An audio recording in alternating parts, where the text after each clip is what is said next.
নারীদের সবচেয়ে বড় অভিযোগ পুরুষ তাদের কষ্ট বোঝে না। আসলেও কিন্তু তাই। তারা চাপা স্বভাবের হন বলে সরাসরি কিছু বলতে চান না।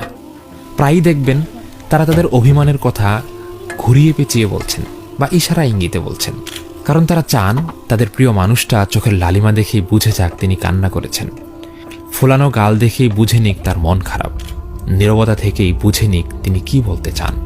কিন্তু আদতে কি আমরা বুঝি? বুঝি তো না, উল্টো তাদের ভাঙা মন আরও ভেঙে দেয়। ফলে দিন শেষে তারা বলতে বাধ্য হন সব পুরুষই এক এবং একাকিত্বই তার সবচেয়ে প্রিয় সঙ্গী। কথাটা সত্য হলেও এর তিক্ত ফলাফল হচ্ছে এই একাকিত্বই একসময় তার কাল হয়ে দাঁড়ায়। হতাশা, বিষণ্ণতা ও মনোবেদনা তাকে কুড়ে কুড়ে খায়। জীবনটাকে মনে হয় বোঝা ও খুব বিরক্তিকর। আজকের দিনে এসে এমন নারীর সংখ্যাই সবচেয়ে বেশি, জীবন যাদের কাছে ভীষণ দুঃখময় ও অপরিসীম কষ্টের আধার।